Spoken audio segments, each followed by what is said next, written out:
Your beard game is strong, but your pull-out game, not so much. Hey, happy Father's Day, though. Thanks a lot, buddy. Awesome. Hey, we are live. Welcome to the Beastly Thought Show.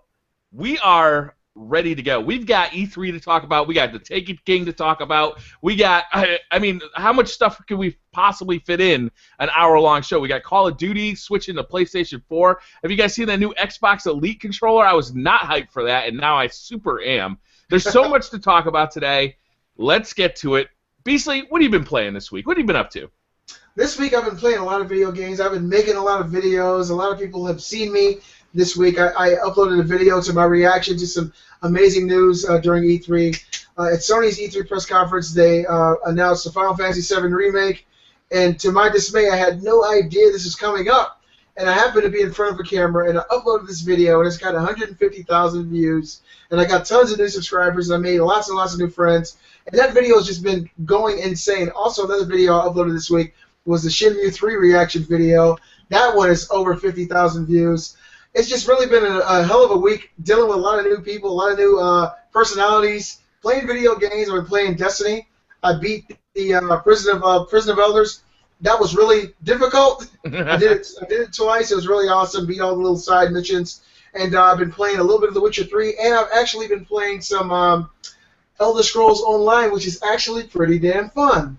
Really? So that's what I've been playing this week. Yeah, Elder Scrolls Online, I'm probably about 2 or 3 hours in, just on the ground floor. I wanted to play it, so I went out and bought one for me and my wife, but at the same time, I didn't want to fully invest my time because I'm in the middle of Witcher 2.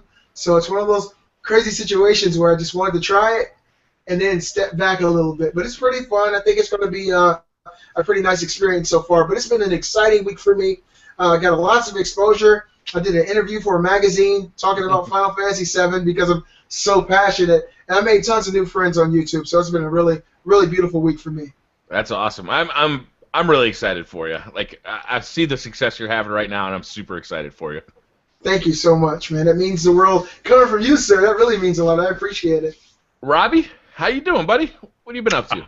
I'm doing fantastic this week. So what I've been playing this week is, haven't really been playing on console surprisingly that much, but I have been playing a lot on Steam because those Steam summer sales are on right now, and man, it has been incredible. Games 60, 70, 80% off. I've been playing Oblivion. I picked that up on Steam for $5 with both the expansions. Still such an incredible game.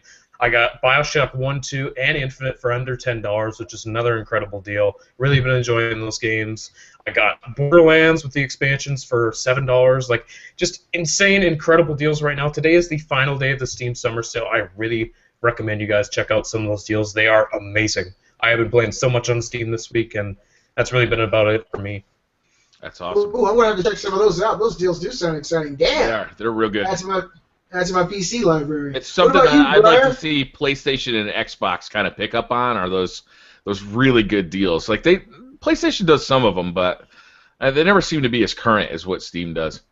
Yeah, you can't beat Steam. Like, it's incredible. Those discounts are amazing. I mean, Fallout 3 and New Vegas are both like $2.50 each right now. That is unbelievable value for those games. Like, they are incredible. They are huge. You can play them for weeks, months, like, unbelievable value. Years. It's just incredible. Yeah, maybe years. Like, all right, so I've been playing, obviously, House of Wolves. I did not get to go to E3. I was really disappointed. I would have liked to go and play the Taken King because we saw a lot of Taken King footage this week come out for Destiny.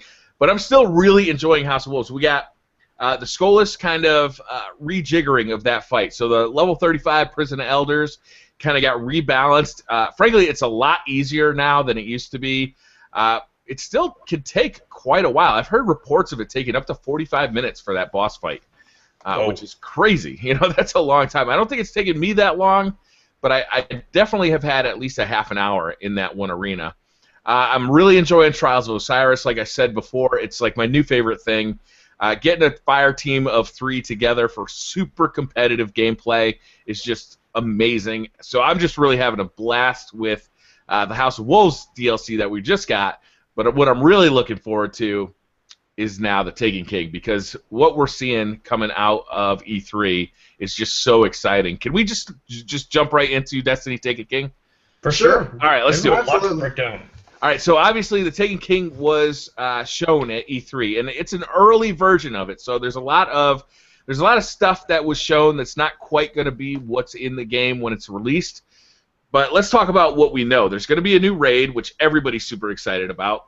Luke Smith, who's the designer of the raid, actually said it's going to be bigger than the Vault of Glass, and it's going to have more of an exploratory feel that the Vault of Glass had, but the Crota's End raid did not, which I think a lot of people are very excited about. I love to hear that, yeah. We're going to fight Oryx in that raid, who's Crota's father. We've seen the trailer come out. He's definitely a vengeful dude, right? He's pissed off. He killed his son. Pissed. He's coming for revenge. He's got his Taken army, which is basically, I don't know if you'd call them zombified, but mind-controlled or somehow controlled versions of all the other races. I'm really hoping to see some Guardians in that mix. Ooh. That'd be really cool. We've seen a little bit of the story. It looks like we're going to go back to the Cosmodrome, get in that rocket that we've all seen so many times, fly that into space, crash it into Oryx's spaceship, and that's how we enter. That should be really cool. I mean, it just looks phenomenal. We're getting 3 new subclasses. I really am excited about the Hunter subclass because I think it's going to add a PvE element that the Hunter sorely needs. I'm really excited about it. What do you guys think? What did you guys think about all the announcements we saw for Destiny? From what I've seen of the Taken King so far, with the new maps and the new modes and stuff, it almost looks like an entirely new game. Like, for $40, you know there's got to be something substantial in this new expansion, and this is almost like a brand new game. It's incredible. There are so many new types of weapons. That new Rift mode, I think it is, kind of like Capture the Flag with that little objective. That looked desperately so needed. Yeah, it looks like there's so many changes coming with the Taken King. Like, this is the biggest overhaul to this game yet. This is going to be a substantial expansion, and I'm super excited to play it because I love Destiny. I really do, and whenever there's new content that comes out, I definitely jump right into it.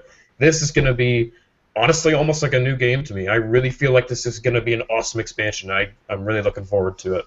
Yeah. As somebody who kind of drifted away from Destiny and slowly getting back into it, especially with the House of Wolves expansion, I think the Taken King, what it's offering is I could have said it better myself, Robbie. It's pretty much a whole new game. All this content, all these new modes, all these new weapons, new story dynamic, all these things is kind of adding a whole new dimension to the game, a whole new degree of continuity. The story is going to continue. You're going to get so much more of that. A lot of people have been upset about that for a long time, that the game has a lacking story aspect, but I think that adding this whole new paradigm of Crota's father coming and leaving the planet, things that you've seen before, it's just going to add so much more. And the package is already meaty as hell. I was looking at it last night, and I was thinking about everything that's included with all the DLC that I have right now. That's a hell of a game. It's huge. It's incredible. If you were to just start right now at the beginning of Destiny and go all the way through to the House of Wolves expansion, that is a ginormous experience. And the fact that they're adding this new DLC, this is going to be like one of the biggest games as far as first-person shooter / RPG of all time. It's really amazing. I think it's going to be really great.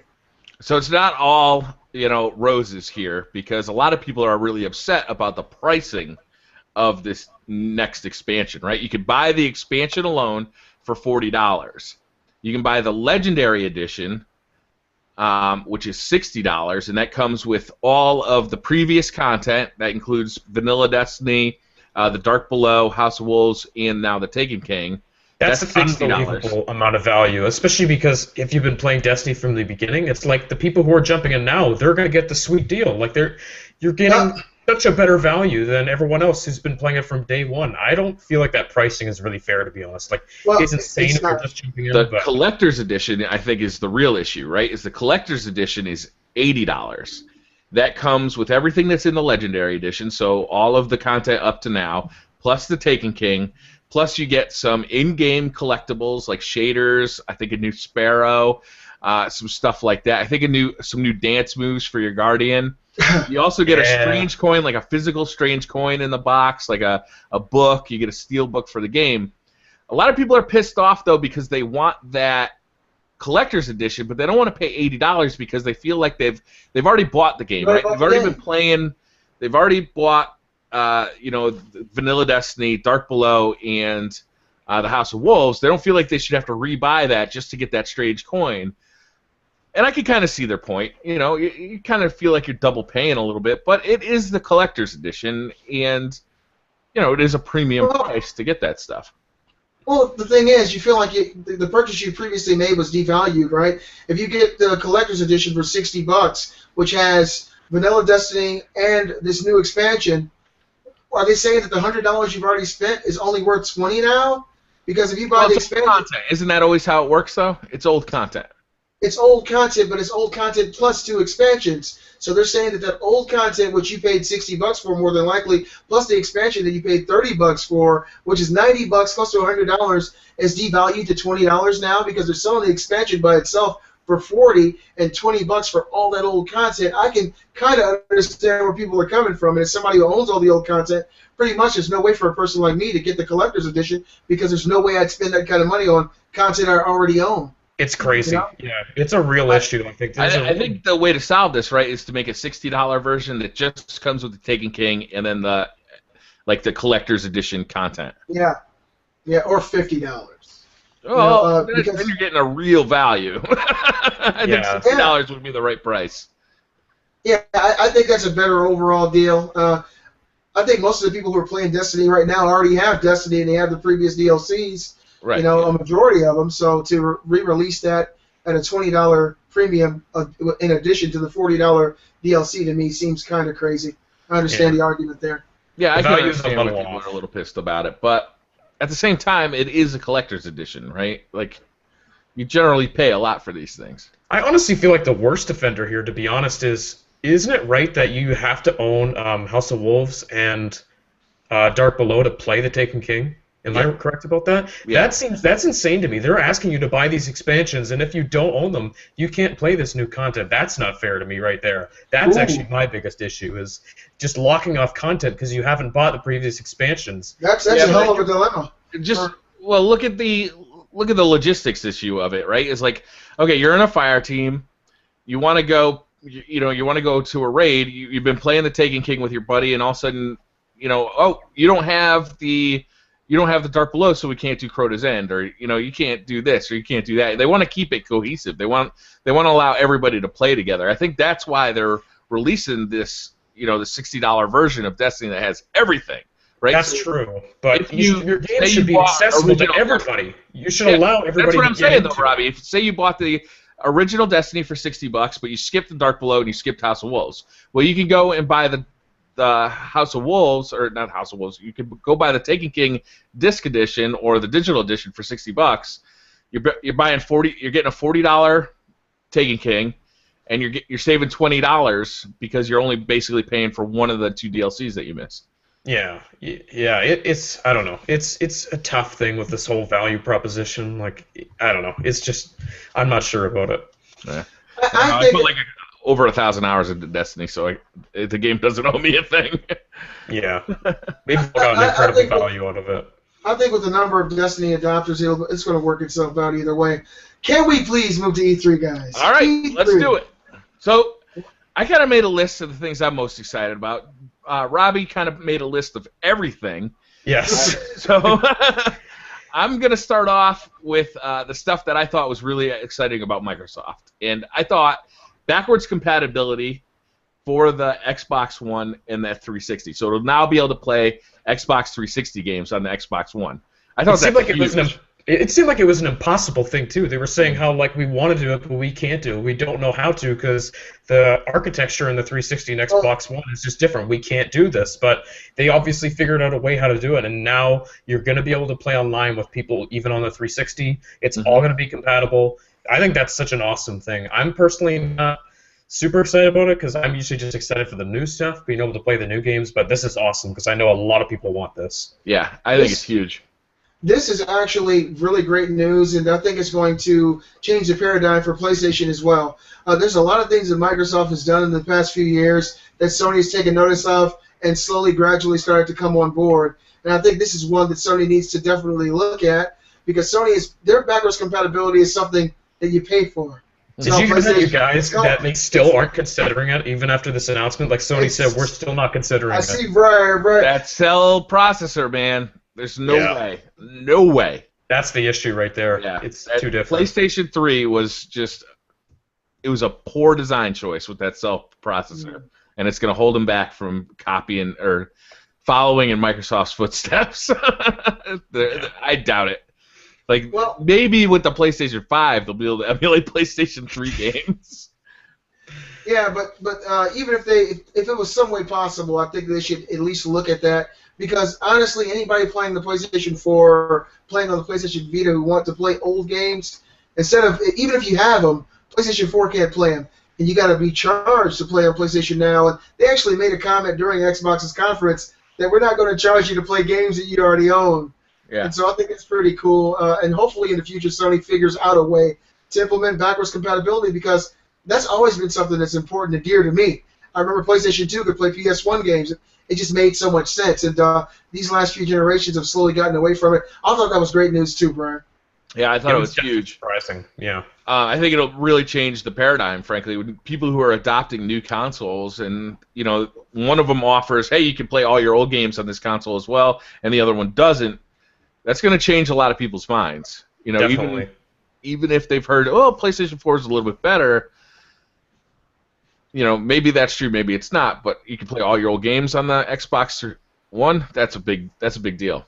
And you can't do it on PS4, but it's unreliable. Like, if your internet isn't working well enough, or the Sony's having a problem with their Gaikai servers, then it's going to be unreliable. It's not going to be a consistent experience with PlayStation Now, and that's the issue. They need true local backwards compatibility. You put the disc in and you play the game. Yeah, that's what they need. Microsoft's also getting a new dashboard for the Xbox One. They're ditching Windows 8, which is fantastic idea. Yes, please. Just get away from it. And it looks really good. Did you guys see any of the screenshots or the demos for the new dashboard? It looks really cool. No, I haven't seen it. It's got Cortana, so you can talk to your Xbox, ask it which of my friends are online, and it'll tell you. Things like that. It's pretty cool. Wow. Is there any estimated time of delivery for this new user interface? I did not see that. Did anybody see the time frame on that? No. Man, that sounds great. Cortana is awesome. Yeah. Wow. So I'm looking forward to that, because I really hate the interface on my Xbox One. I think everybody does. Another thing I hate about my Xbox One is the controller. And we heard that there was going to be a new controller, and I thought, well, what are they going to change? They're going to put a headphone jack on the controller. Big whoop. They announced the new Elite controller. Have you guys seen this thing? Yeah. So it's got paddles on the back, similar to a SCUF.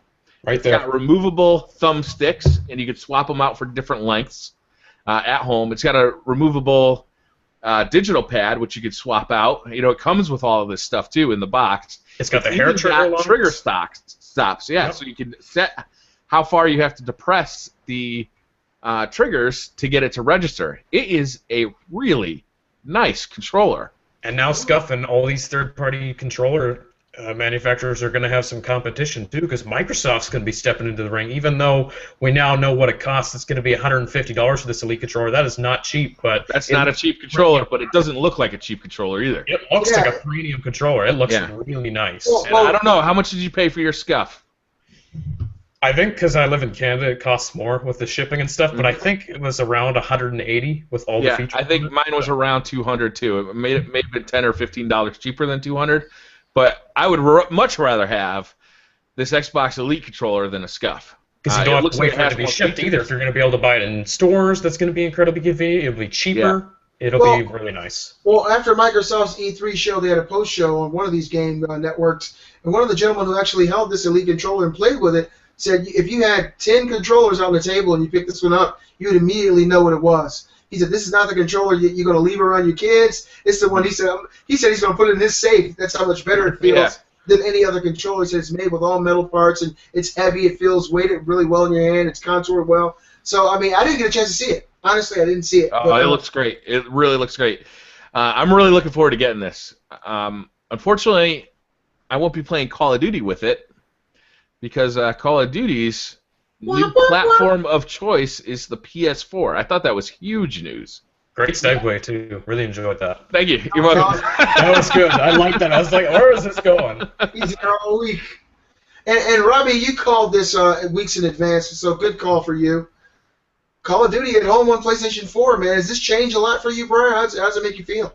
Well, I mean, I have been a big Call of Duty gamer in the past. I think we all have. And Xbox has always been kind of the the platform of choice for Call of Duty because you get the DLC early.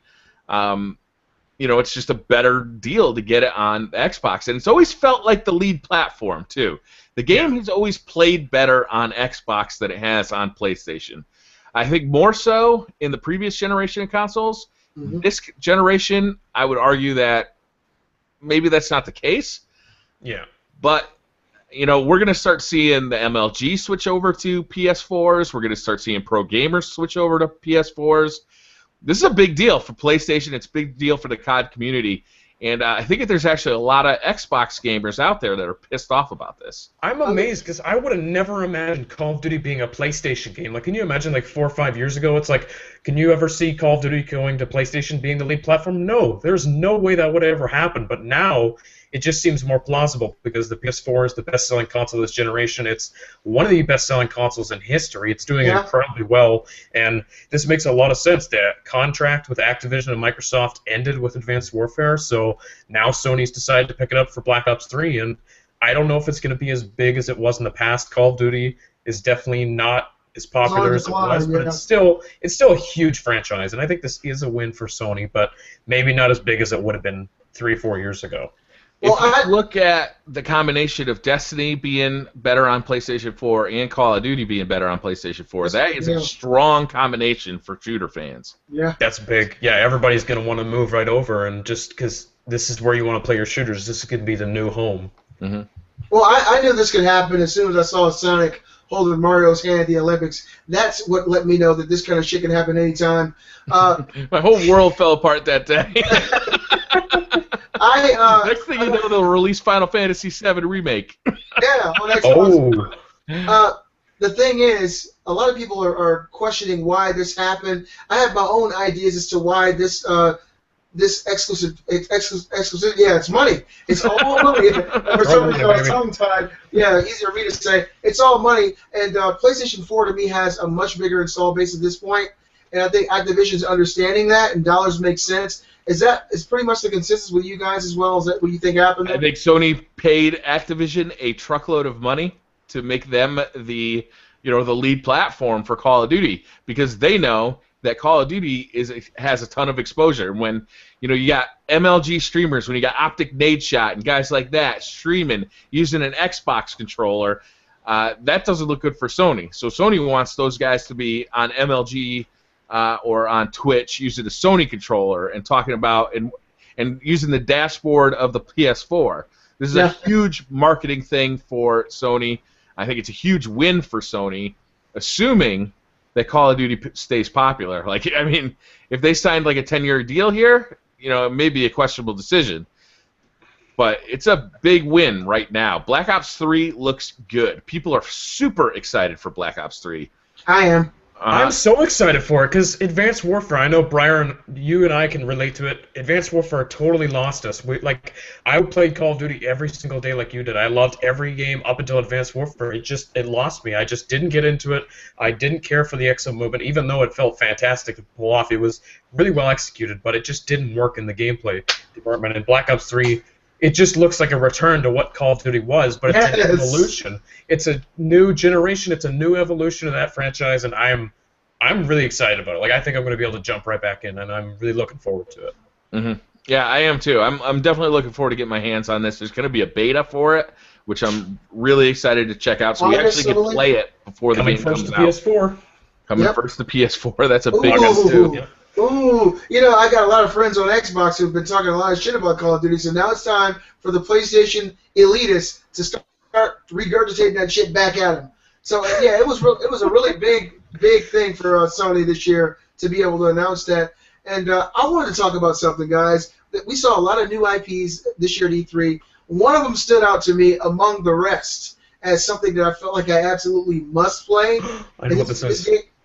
This game was announced during Sony's E3 press conference. Yep. It was announced by Guerrilla. Yep. And it's called Horizon. I'm trying to remember the last time. Zero Dawn. This game really blew my mind. It took me totally by surprise. Everybody knew that Guerrilla was working on something. People were theorizing it'd be an RPG or something totally out of left field compared to what they normally do, which is Killzone. I saw this game. I saw the way it moved, the way it looked. I have to have it the day that it comes out. Did you guys? How did you guys feel when you saw Horizon Zero Dawn? Horizon is no question my game of show. That demo was unbelievable. I watched it so many times. Like, I love the concept, first of all, because it's like this prehistoric like tribe of people. It's Terminator. In this age where robots have taken over, like these like robotic dinosaurs and animals, and it's got like this prehistoric vibe to it. It looks incredible. And that demo they showed, it just like it looks so impressive. It looks gorgeous. That is absolutely the game I'm most excited for. That is the one game I wish was out right now. I want to play it so badly. Like, I am so excited for Horizon. That was unbelievable. The combat looks fun. The world looks interesting to explore and to be in. But these are the guys that showed us these Killzone trailers that knocked everybody's socks off. These are the same guys. I'm not gonna pre-order this game based on a Guerrilla Games teaser trailer. No way. Well, let me just say this. I did my E3 reviews of all the conferences, and when I talked about this game, I did mention that based on the aesthetic alone, I would buy the game, but I'm really cautious because this is the same team that gave me the story for Killzone Shadowfall. Their storytelling is lacking. Their ability to build release trailers that look better than the game. Way better. Well, they did this for the original Killzone. They did this for Killzone 3, and they did this for Shadowfall. Yeah. Look at that trailer for Shadowfall that came out when the PlayStation 4 was getting released or announced. No way the game looked that good. I mean, the game looked good when it came out, but not that good. I thought I thought it was over again. I think Shadowfall looked as good when it was released as the trailer. That's my personal opinion. I'd agree with you, Brett. I thought Shadowfall looked incredible. That game was gorgeous. It looked just as good as the gameplay shown. I thought it looked I disagree. There were some parts that looked really good. There were some parts that looked like, this could have been on the PlayStation 3. There was something. I don't think there was really anything that could have been on PS3. Well, Robbie, we are agreeing in Briar's. What the hell's happening? Briar's a crazy old man. Don't listen to Briar. Don't listen to Briar. He's a crazy old man. You can get off my lawn! This is what I'm saying. See? Don't listen to him. He's crazy. He's mad. Guys, he's twisted.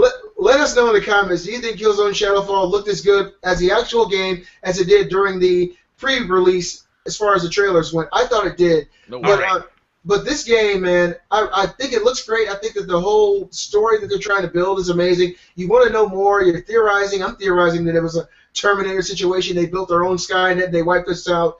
But their story, and Killzone Shadowfall, I didn't care about the characters at all. I didn't care about who I was or what was happening to the world or what was happening. I didn't care. I was just shooting. It was a gun gallery. So I'm hoping that they're able to bring in new talent or someone who's more talented than the last team to write the story, and if they can, this game will be an amazing game. I thought it looked fantastic. The exciting part for me is that this is a brand new IP. Like, Guerrilla has been chained to Killzone for the last 10 years. They've been making Killzone games. That's why I think you guys, like, the story's going to be good. This is Guerrilla. They're going to do whatever they want with this game. They're not held back. Like with Killzone, they were kind of held back by that universe. They couldn't do whatever they wanted to do, but this game, they're going all out. I think this game is going to be incredible. We'll see. I don't trust these guys. I do. I really do. They're doing what they want to do finally. They're making the game they want to make. I trust them completely. This is the game they've been wanting to make for the longest time. I can tell. It's going to be incredible. All right. How about Fallout 4 coming out this year? Oh, shit. Just amazing. They showed so much at that Bethesda conference, too. Like, that was like at least 30 minutes. Just everything. I am so excited for this game. November is basically going to be a month without BriarRabbit. Damn. I'm just gonna I'm gonna find a very comfortable and warm place with a TV and a PlayStation, and I'm going to play the shit out of that game. Hold on, Briar. I gotta ask you a question. Now, during Microsoft's press conference, they announced that their version of Fallout 4 would come with, I believe that it comes with Fallout 3, and it comes with the ability to play. Well, I guess later on down the line. Mods from the PC world. So you're going to be able to port mods from the PC over to the Xbox One and use them. Does that detour you at all from buying on PlayStation 4? Does it matter at all? I believe that they later said that PlayStation 4, there's no reason that PlayStation can't do that as well. But yes, if I could play mods on the Xbox One, I will definitely play it on an Xbox One. I don't care what platform I play it on. I It just seems play. like Fallout 4 is going to be the lead platform on Xbox One. That's where I'm going to get it, because it seems like it's going to be the lead platform for that game. Like, just go where... Because all of these games, you have to think about either get them on the platform they're being built for, like Call of Duty is probably going to be a PS4 game. This is an Xbox One game. Unless all your friends are playing it, go for the lead platform. So I'm getting it on Xbox One. Yeah, I don't really care which one I get it for. Me neither. It'll be amazing on anything. It will. It'll be incredible on everything. When they announced that, I looked right over at Kate and I told her, I said, oh, I got to buy it on Xbox One. If I'm going to be able to play mods on the Xbox One and not on the PS4, I got to do that. I think the mod community is awesome. I think the modding scene is amazing. And as someone who never plays mods or plays PC games, I think to be able to have that at home on a console will be really amazing. And so unless Sony announces that the PS4 version will be able to do that, I'll definitely be picking it up on the Xbox One. Now, you're playing with that new Elite controller. Yeah, I'll drop $1.50 for it. I want to ask you guys about, to me, some of the biggest news that came out of E3 this year. It came totally out of left field for me. I was not expecting it. As you guys know, in December of last year, Sony or Square announced that they were going to port the PC version of Final Fantasy VII to the PlayStation 4 at 1080p, but it was a PC version of the game, which basically was the old version of the game, just a little bit cleaner. And so Where's our remake? So when everybody was crying remake, and that's something at the time they said they weren't going to do. This year's at Sony's conference, they pulled the rug from under me because they started talking about this game that has a long legacy and people have been asking for. So I immediately thought they were going to show us this Final Fantasy VII PC port. I was like, yeah, who cares? And then I was like, what is this? I was like, this isn't 15. What is this? I couldn't figure it out. That's my thing. As soon as I saw the CG, I immediately thought it was 15. Then I saw the car on the bridge. I was like, is this 15? Because I was like, this is something else. I couldn't figure it out too. They do a lot of driving, and so during all the little cutscenes, because I was analyzing as I watched, I saw what looked like Midgar. And you guys who play Final Fantasy VII know Midgar is the main city in the game that you start in. And so I saw that, and I was like, oh, no, is this Midgar? Is this a movie? I was really thinking that it could possibly be a movie. And I saw Midgar again, and then I saw the flowers on the ground, which is Ares' flowers. She's a flower girl. So I was thinking either they're going to do another Final Fantasy Crisis Core type of situation like they did on the PSP, where it's a one-off of Final Fantasy VII, or this is a movie. I totally did not believe that this is a remake. And then the trailer continued and said they're coming back. I saw Barrett, which everybody on YouTube has been calling me, the big black guy with the beard. I saw his gun pistol, and then I saw Cloud next to him with his Buster Sword, and I completely lost it.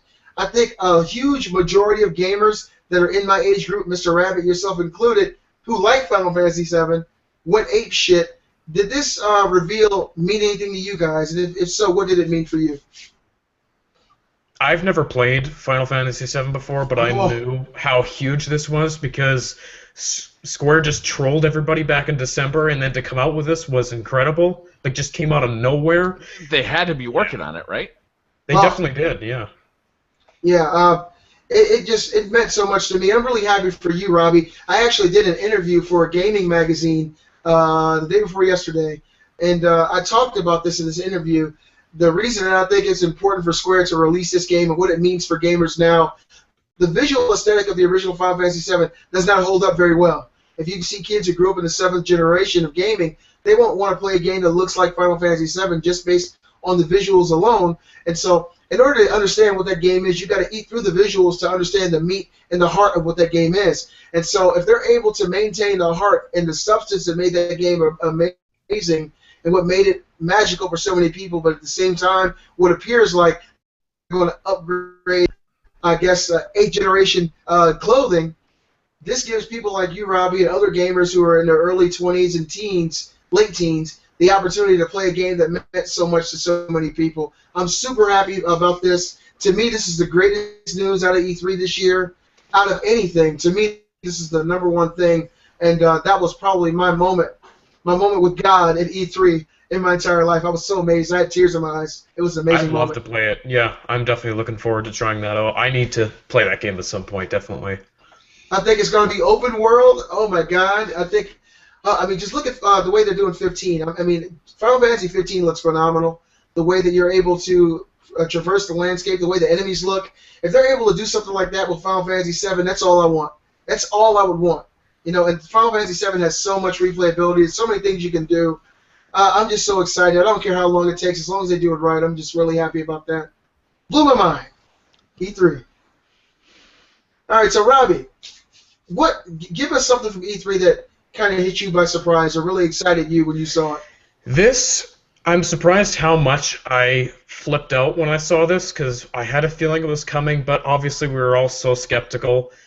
When that Sony conference opened and Sean Layton came out and said, this first game has been a very long-awaited game, I was like, no, there's no way. And he kept saying, it's been known as a poetic story, only kept alive through people's minds. I was like, there's no way they're showing this. And then, sure as heck, it was The Last Guardian. And I couldn't believe we were seeing it. I really couldn't. It's been so long. It's been 6 years we've known about this game. We have never, ever seen gameplay of it. That was the very first gameplay we've ever seen on The Last Guardian.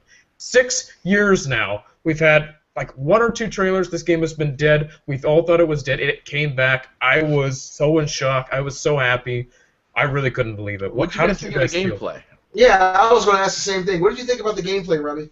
It looks good. I mean, it looks like such a unique game to me, navigating with the bird dog, I don't know what you call it, navigating with the little boy. It looks like a really fun game, it does to me, and I'm really excited for it because I can't believe this game is still alive. We were all so skeptical, like there's no way it's going to be there, and I just couldn't believe it. As soon as I saw it come up, I kind of lost my mind. I was like, I can't believe this is happening. Like, it took me a long time to get over it, definitely.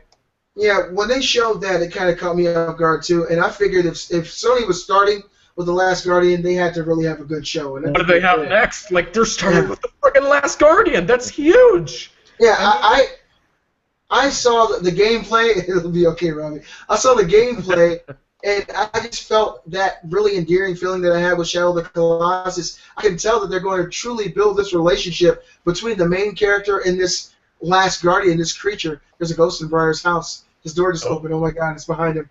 Oh no! Look out, Briar! You're under attack! Look out! Hold on. But the way the game actually looked and the way the game controlled really got me feeling, I guess, really similar to the way I did when I played Shadow of the Colossus. I could tell by the way that this creature was reacting with the boys that you're going to feel a bond by the way that they act, and pretty much you're going to need the creature to survive, and the creature's going to need you. And I think they showed that throughout this little trailer, that there was a time where the creature could have died, and there was a time that you could have died, and how you feed off of one another. And I think it's really awesome, the little, I guess, bullet time when you're jumping toward the creature and time slows down. And I guess you can control the creature to try to grab you, but if you miss with the mouth, how the tail came up underneath and grabbed him, I thought that was really special. I can't wait to play this game. I can't believe this game is still alive. Like, even more than just seeing the game itself, it did look like a fantastic game. It looks like it's going to be incredible, but I was like, I can't believe we're watching The Last Guardian now. Like, I can't believe they finally showed it. They finally showed it. I was trying. I had to tell myself, I'm like, you're watching The Last Guardian right now. I just couldn't believe it. Like, it's a dream. It's like a dream came true. It was amazing. It was incredible. And that should have been the biggest thing, but there was still more to come. Hold on, I can't hear Briar. Briar, your mic's not on. A little bit disappointed by the Last Guardian trailer. Okay, let us know why. So their previous games, Ico or Eco, whatever you call it, that was pretty great. It wasn't as good as some people say it was, but it was pretty good. Shadow of the Colossus is one of the coolest games I think ever made. It just felt completely original.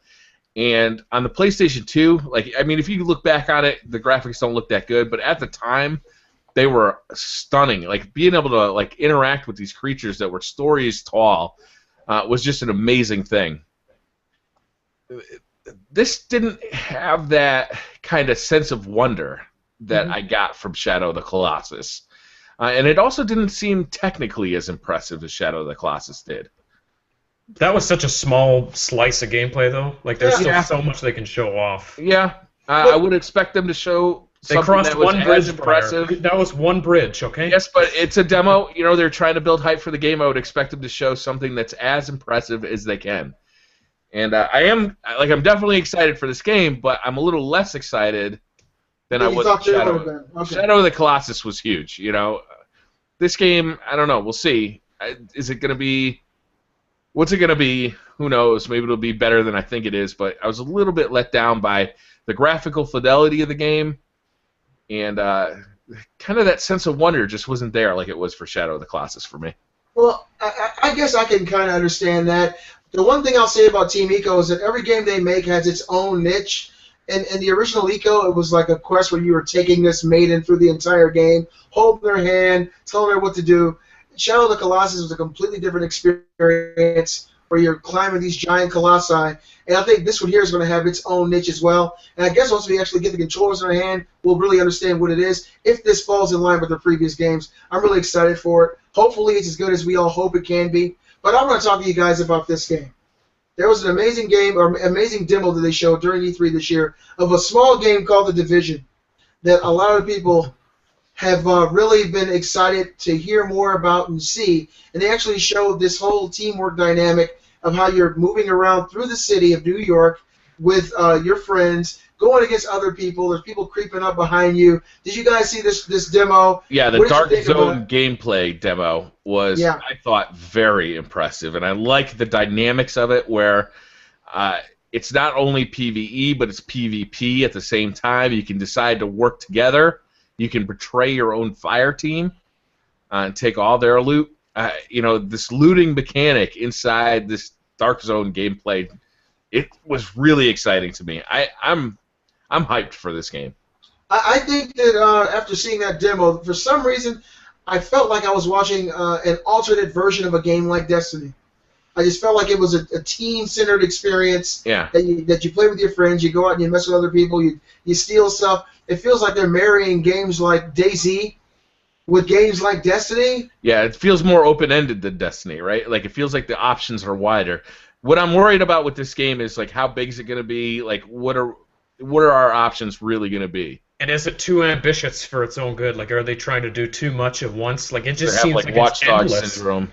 Yeah, it just seems like it's pretty much endless. Like, there's just so much to do in it, and there's so much they still have to explain, but it does look very impressive, and I am still incredibly excited about it. I can't wait to play it. It's a world I'm definitely excited to explore. I love loot-driven games. It's just fun to collect loot, and being able to. I like this aspect.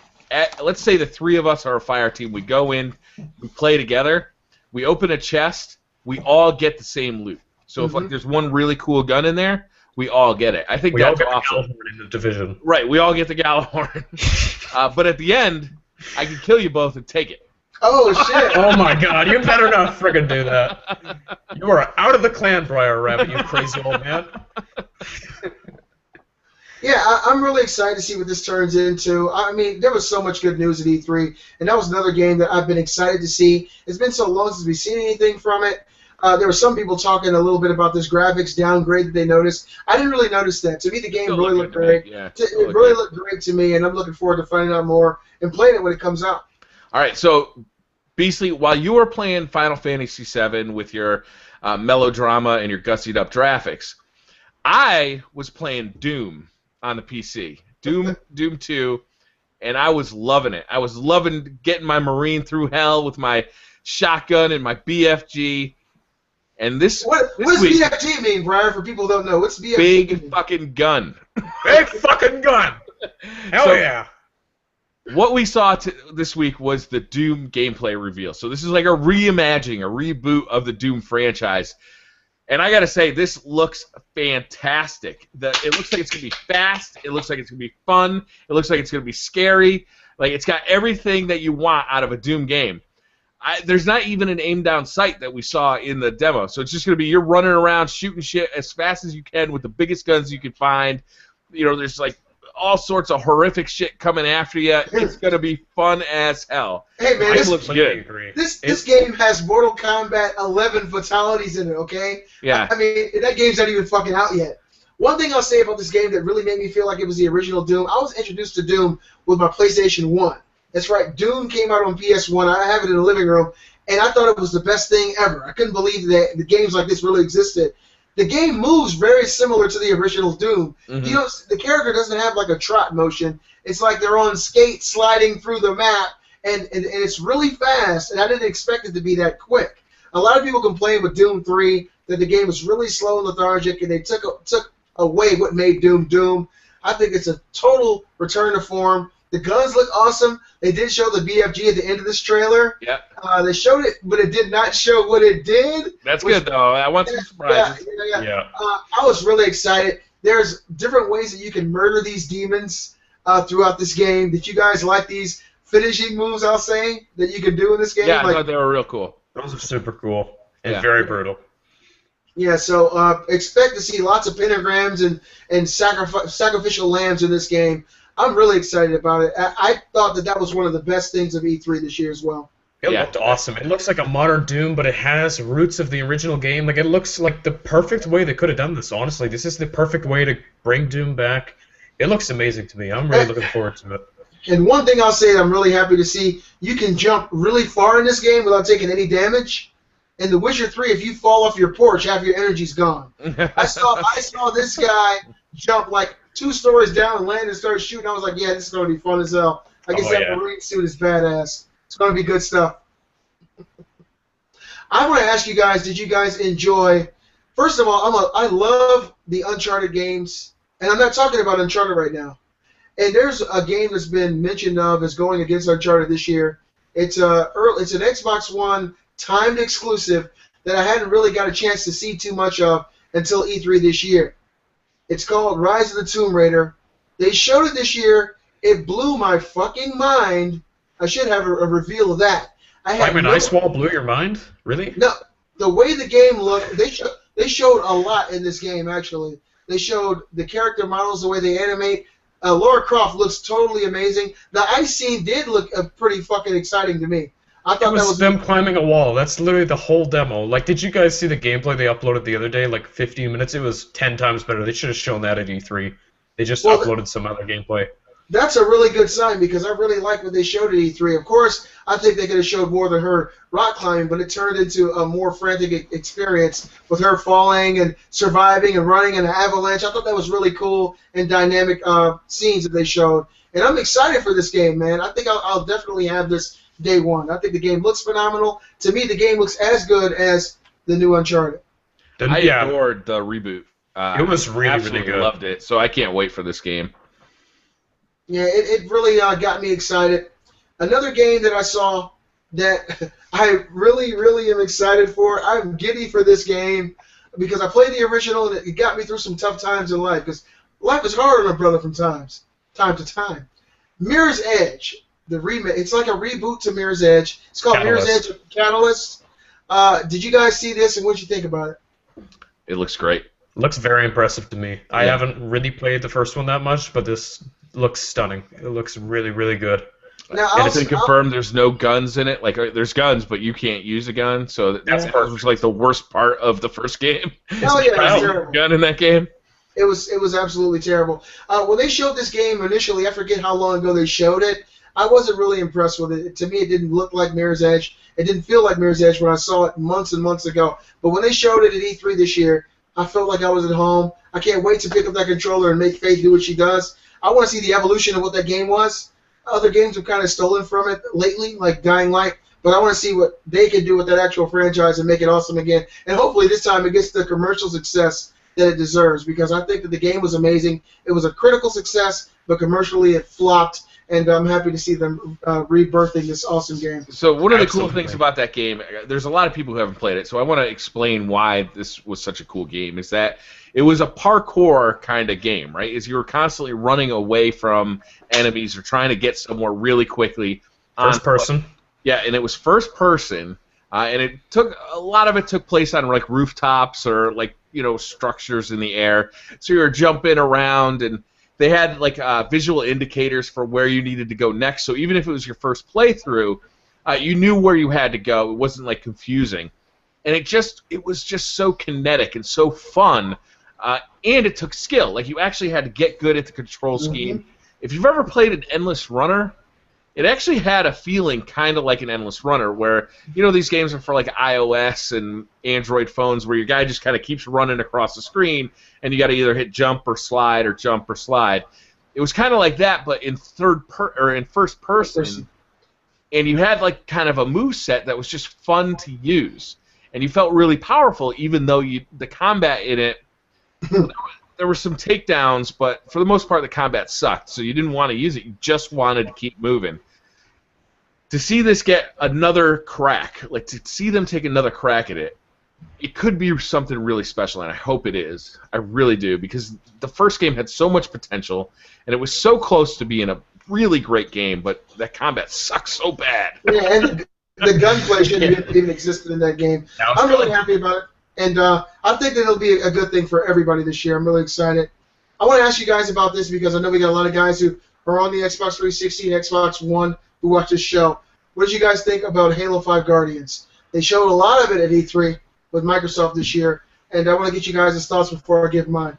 I didn't think the campaign demo was a little scripted, but it still looks like a fantastic game. Like, the multiplayer is a lot faster. I love the beta. Warzone looks super cool. Like, Warzone looks so much fun. It looks awesome. Oh my god, I love that. It's so cool. My first reaction when I saw the Warzone was, why isn't that in Destiny? Like, that needs to be in Destiny. Damn it, Bungie. Yeah, I think that 343 is going to redeem themselves with this, Briar. When I saw this game, I was like, holy shit. First of all, the campaign looked amazing. The multiplayer looked insane. And I think this is probably the most excited I'll be for Halo since Halo 2. I think this is probably the most excited people are going to be. It looks fantastic. The game graphically looks amazing. You know, it moves at a nice, smooth pace. The multiplayer looks extremely exciting. And that's a day one for me. So it's a really good thing for Xbox gamers to know that they're going to have Halo. They might not have Call of Duty this year, but they're definitely going to have Halo well, this year. they're still getting Call of Duty. It's going to be the same game. You're going to get DLC a month later. Like, that is not a deal breaker at all. I played Call of Duty all on PlayStation last gen. I did not care for 1 second about getting the DLC like a month late. Maybe a little bit, but like it didn't bother me really. It's a month. Big deal. It's the same game. I agree with you, but there's something we missed that just flew in my head that I have to ask you guys about it. Doom. This Doom reboot that they're making, they have this new thing where you can actually build your own levels. Yep, the map editor. Yep. This map editor. What did you guys think of that? To me, that's like the coolest thing I've seen in any of like a multiplayer type of arena. You can make your own type of maps. You can create horde modes. You can make 3 versus 3, 5 versus 5. You can make only certain type of weapons spawn. I think this is like the craziest thing I've seen in a long time. That right there alone, I was like, oh my god, this is going to be head and shoulders above the competition. Did you guys feel the same way? Definitely. Yeah. It was very, very cool. It looked like a very extensive creator, too. Like, there's so many possibilities, so many cool game types you could play. Like, it could be endless fun, just seeing what kind of experiments you can do and making different maps, different modes. Like, yeah, I think this is awesome. Endless replayability. If they can get that to stick, if they can get a base of creators out there making, like, good content, it could be just endless replayability. You know, with Doom 2, they had it. You know, they had editors out there. You could create your own Doom 2 levels, and it was fun as hell to go out there and play Doom 2 in a bedroom. You know, like your little tiny Doom guy in like this giant bedroom. It was fun as hell. You know, all that kind of stuff was great. They had it for Quake too, didn't they? I remember downloading Quake levels. I think I do anyway. Maybe I'm crazy. Maybe you're just too old and crazy to remember correctly. I don't know. Moving on to Battlefront, guys. What'd you think of that? So, I got another Xbox game I want to ask you guys about. What about Battlefront? Robbie just brought up Battlefront. Oh, Star Wars. Okay, I can't believe we haven't talked about that, because the demo at the end of the EA conference, that was... I almost cried. It looked so good. Like, it was amazing. Unbelievable. It looks so good. And people are saying, like, it actually plays that good, too. Like, it feels like a huge battle in a Star Wars universe. Like, it looks incredible. It just... God damn, that demo was so good. I never thought it would be that good. Like, I was like, it's going to be great. It's nice. It's going to be awesome. But holy shit, like, it looks so good. I talked to a couple of people who played it at E3, and they said, yes, it looks that good. Running on a PlayStation 4. And it plays that good. Yeah. I'm shocked. I can't believe it looks that good. It's unbelievable. Yeah. I was really shocked that after watching that extensive gameplay they showed at E3, I don't care that it doesn't have a campaign at this point. Oh, if I can just do that over and over again and go out and play as different character classes and do different things and take down walkers and all this stuff, that's all I want. And every now and then I see Darth Vader come and grab Briar or some shit. I'm not going to be the hero. I'm going to fucking run. It looks bastard. This and Horizon for me, I never expected it to be this good. Like, wow, that demo was unbelievable. That was so gorgeous and so incredible. It looks like the perfect Star Wars game. It really does. One thing I'm trying to figure out is how they're going to implement these characters. Like, there are pivotal characters from the story that you can play as in the game. They showed Luke, they showed Darth Vader. Do you guys think these would be kill streak type of rewards? If you kill a certain amount of enemies, then maybe you could turn into them for a brief period of time. Does that make sense to you, maybe? Maybe like a timer kind of countdown, or like a randomizer thing, or maybe you randomly spawn in as one of them. I have no idea how that would work. Or if you're top on the team, I don't know. Some kind of, yes, something like a kill streak that works. It'd be a fucking cool-ass kill streak. Like Darth Vader. Darth Vader inbound. You just deploy the care package, he pops out, you hop in the suit. Yeah, there you go. All right, so another thing real quick I want to touch on, you guys. There's been a lot of talk about Rare. Everybody's been talking about Battletoads and, Banjo and all these Rare games. Microsoft has been talking about them at their previous conferences and wearing Rare shirts. Rare announces Rare Collection, the 30th anniversary collection of all these. Well, I guess it's 30 games is their collection. For $30. What did you guys think about this? Basically, it's a collection of 30 Rare games, including things like Perfect Dark, Banjo-Kazooie, Conker's Bad Fur Day, Battletoads is on there. What do you guys think about this collection? Do you think it'll be well received? I'm super excited about it. Insane value. I mean, 30 games for $30. Like, that's pretty insane. And some of them are definitely worth at least $5, $10 too, just on their own. So what platforms is it coming out for? It's coming for Xbox One. That's it. That's it. I think I'd be more excited if it's coming out for the DS or the Vita. Oh, okay. Oh, because those. Well, I don't know, Brian, because they're full-fledged Nintendo 64 games. Mm-hmm. They're full-fledged. I think Perfect Dark, that was on Xbox 3. No, that was on 64. So I don't know how well they would translate to a portable medium because they are long story-based games. I don't think you can dissect those into smaller chunks. I don't know how it will work. I don't know, man. I feel like having them for the nostalgia factor would be great, but I feel like once you have them, you're not going to play them because I got a lot of them in there. They got GoldenEye in there? Is GoldenEye going to be in there? I think GoldenEye isn't it? I doubt it. I think this is just going to be about the value. Everybody's going to hear, whoa, 30 games for $30, holy crap. Everyone's just going to buy it, and then who knows how long it's going to last. Yeah, they're going to be really old games. I don't know. We'll see. They're not going to have the Nintendo stuff, right? No, they do. They do. They do. They got Conker, and they got Battletoads, they got Banjo, they got all that. So I guess we'll see what happens. Remakes. I want new games. I'm done with old games. Yeah, I got the 64. I got two 64s in the living room, and I very seldom play them. And I got these games that we just mentioned, and I hardly ever put them in there because they're old games. I want to play new stuff. Speaking of new stuff and new technology, what did you guys think of the HoloLens? I guess I can call it their showing of the HoloLens. They put the HoloLens on the stage. There was a young lady playing Minecraft on her tablet, and she was actually playing with someone who was using the HoloLens and actually interfacing with the world as she played with them. Did you guys see this demo? Yeah. I thought it was fucking phenomenal. It was pretty ridiculous. I have to have this. Minecraft was coming out of the table. He was able to look into the world and see her and interact with her. I thought that was the coolest thing I've ever seen, and that's something I feel like my kids are watching it. My 13 and 14-year-old, they said, Dad, please, can I have it? I think it's something we got to have, just based on that. My biggest question for this is what I have for a lot of this technology, the same with VR, the same with even Kinect back in the day. Is it really going to work as well as they show in the demos? Because look at what happened with Kinect. It looked impressive. You could scan your skateboard into the game and stuff. None of that stuff really came into fruition. It looked like it worked one-to-one. Of course, it wasn't even close. Especially the original Kinect was a clunky mess. I don't know if it's going to work as well as it looks in the demos. I'm really, really skeptical about that. But we'll see. It looked impressive. I'm more optimistic about VR right now because everybody is doing it. Everybody's doing it. HoloLens is definitely different, though. Yeah.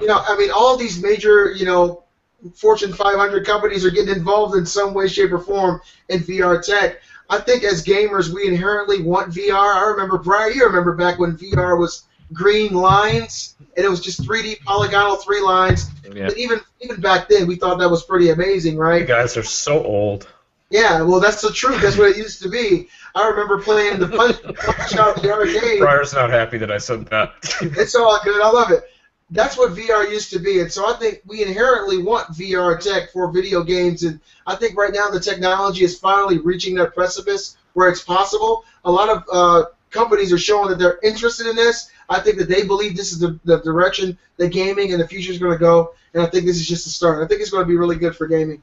It's interesting. Augmented reality is interesting, right? VR, you can immediately see the use case for, right? Is you're instantly submerged into this world that you can now play in. AR is just a little bit different because it's a blending of the world you're in plus, this overlay of graphics. Mm-hmm. It could be really cool. They had another demo with Halo, like Halo Waypoints, and I thought that was pretty cool too. But it's like, that had to be pretty well scripted. They couldn't do that around your house, right? Could they? Or could they? I don't know. I don't know. Could they make like an AR game in your neighborhood, like where that'd be so awesome. Be the Master Chief in your neighborhood, or like is that a possible thing? I don't know. That's been always a dream of mine, is like to somehow merge Call of Duty and Google Maps so you could play Call of Duty like in your own neighborhood. I always thought that'd be wicked cool. One day it's going to happen, Brian. I swear. I mean, it's going to get to the point where you're going to wear some glasses, and all the technology is going to be in the glasses, and you're going to walk down the street, and you're going to see a waypoint pop up above someone's head who also has a pair of glasses on, and that's the enemy in the game. And I'm telling you, you're going to say, murder this bitch, and you're going to do it, and it was like, oh shit, error. It'll definitely happen one day, but who knows when. That seems like it's pretty cool. I think at least until we have flying cars, we need to keep the VR and AR inside so nobody gets hit by a car. I was chasing the theoretical ball, and I got hit by a semi-truck staying in the house. But then an error message comes up, and you're totally fine. Oh, man. So, look, we're approaching our time, guys. We had a late show today, but I do want to get you guys' thoughts on who you think won E3 and why. And if you didn't think anyone won and you thought it was close, that's fine as well. So, Robbie, why don't you start? Tell me who you thought won E3 and maybe what made that win, solidified in your mind. Everyone except EA, because EA really sucked. But I think Sony won because I think the Microsoft conference was still really, really good. I think the Ubisoft conference was really great too. Sony's was just like hit after hit. I mean, they started off with The Last Guardian, which should have been incredible news. That should have been the biggest news by far. Like, that's huge to have that game finally back. But they just kept coming. That stunning Horizon demo, Final Fantasy VII Remake, Shenmue 3. Uncharted? Like, the punches did not stop. It just did not stop. Like, it just kept, it was like, go, go, go, go, go. Like, just show everything. Like, fire every single friggin' gun we have on this damn ship. Just don't stop. Just keep going. Wow, that's so awesome. You're telling the truth. We didn't even talk about this, guys, so I'll just pause and let Briar give his reaction. What did you guys think about the Uncharted 4 demo that they showed? I thought it was amazing. I didn't like the demo. It was like we're just watching them drive through this town for too long. I wanted to get out and see some more stuff. Okay. What did you think, Robbie? I thought it was really good when it worked, but yeah. Yeah, it sucked that it didn't work the first time, man. It glitched out at the very beginning. I think maybe somebody's controller wasn't working or something. Yeah, it seemed like. But yeah, it was just this driving scene, and it was an impressive driving scene. But that's not why I come to Uncharted. I came to Uncharted to see jump from car to car. It was quite the driving scene, though. You have to admit. Yeah, it was pretty damn epic. I liked that when they started this demo, how everybody in this little center was doing something. It wasn't like they were just static standing there. They were actually carrying on conversations, walking around and doing stuff, and then in real time you kind of maneuver through them, and then this crazy scene ensues where this turret truck is shooting at you, and everything there was destructible. That was crazy to me, that every single thing that they were shooting at pretty much was blowing up. I want to know how much of that was on rails, though. How much agency do you have to drive around that town? Didn't it feel like it was kind of on rails driving? Well, during the post show, a representative from Naughty Dog came and talked to, I think it was GameSpot, and they were asking him, how many different ways can you do this? He said, you can go anywhere. He said, you can go under the bridge, you can go over there. He said, you can pretty much drive where you want. So, I guess time will tell just how much of that is true. But I was really impressed by it. I thought graphically it was stunning. I was happy to see Sully and see how he looked in this new reborn PlayStation 4 makeup. I'm really excited for this game, man. I really am. I think it's going to be amazing. It's going to be awesome. Yeah. All right, so let us continue. BriarRabbit, what are your thoughts on E3? Do you think there was a definitive winner? What are your thoughts? I was most excited for Bethesda. Awesome. Okay. Yeah. Doom took me by surprise. I thought it was phenomenal. Fallout 4 was like the highlight of the show for me. Awesome. Yeah. And I can honestly totally respect that and understand that. I'm going to have to tell you guys my belief and who I think won. I think Sony won. Yes, clearly it was the only company we haven't talked to about at all this entire show. They must have had the best press conference. Forgot to mention them. I did watch Nintendo's so-called E3 press conference, and I will say, like so many of my friends on Facebook and social media said, I'm incredibly disappointed in Nintendo. I think it wasn't good. I think they've let it be known that the Wii U in their eyes is dead. They only showed like 3 games for it. They showed Star Fox, which to me looked like it was in development for 6 months. They're clearly ready for the NX. Like, they're done with the Wii U. You know the Wii U is kind of past now. Like, next year, I'm sure it's all going to be about the NX, and it's coming out next year. I agree. And let me continue. The reason that I think that Sony won, I think that Microsoft did a phenomenal E3. I think theirs was better than Bethesda's. They just showed game after game after game. They didn't talk about TV. They didn't mention the Kinect, which is clearly dead at this point.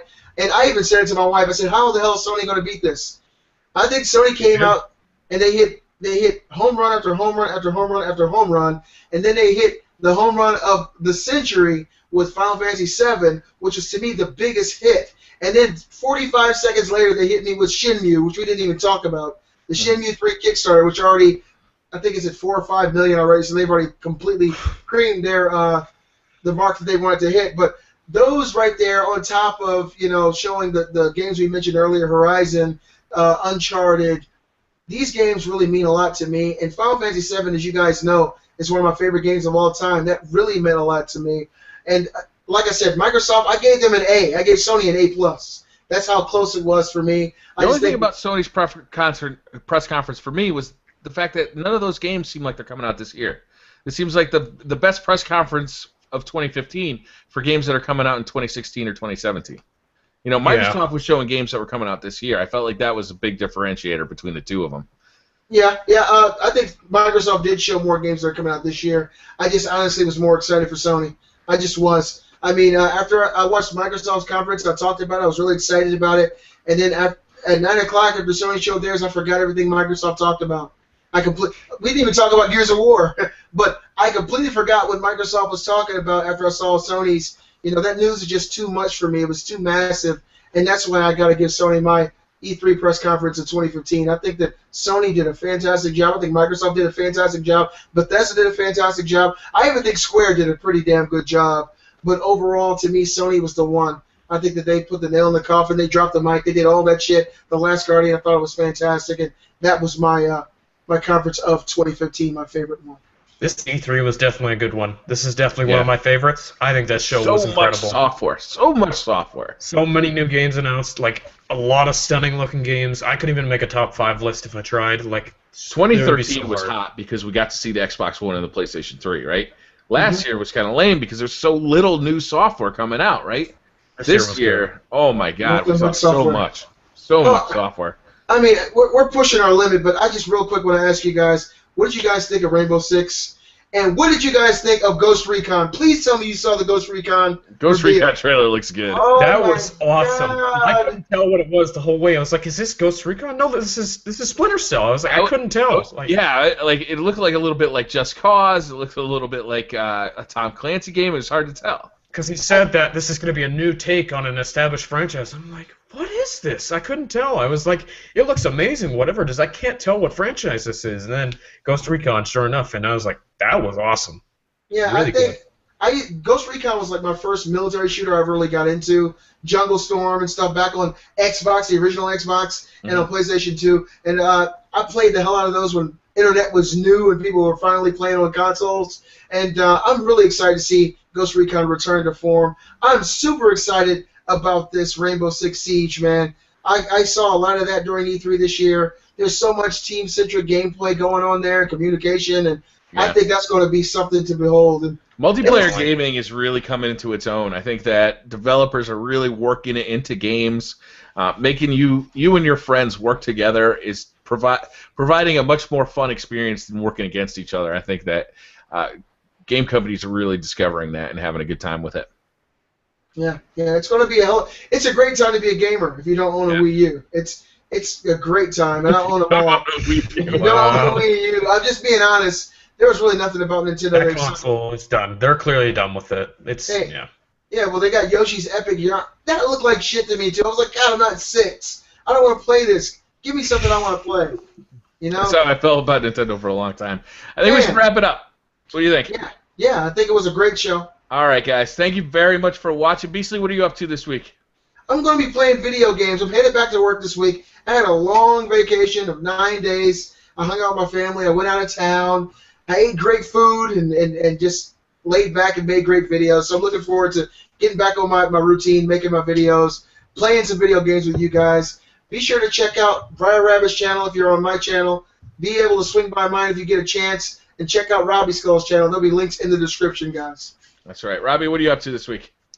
So this week, I totally forgot this is coming out because of E3, even though I love the previous games and I should be stupid excited for this. Batman Arkham Knight is coming out on Tuesday. Really? 2 days! 2 days! I know, out of nowhere. I'm like, I totally forgot because of E3. It's coming out on Tuesday. Tomorrow night, it's going to be available. Wow. It got all 9.5s like across. I'm so excited. I loved Arkham City so much. It was an incredible game. It got like 9s and 10s everywhere. I haven't had time to even get excited for this because like E3 is just taking over everything, but it's out tomorrow. All right. Jeez. I'm playing that. I just found out what I'm doing this week. Damn it. We're all going to be playing Same Batman. here, guys. Same here. Damn. What is about me? This week I'll be playing some Destiny, obviously. I just found out I'll be playing some Batman as well. Just recently? Just recently found out about that. The Shard or Keep It series, people have been asking for the next episode of that. That will be released tomorrow, so look forward to that. And I think that's going to do it for the show. Thanks to everybody for watching. Don't forget to subscribe to Beastly, Robbie, and myself. And come check us out on Twitter as well. There's a link in the description. And we'll see you guys next time. Peace. Bye, guys.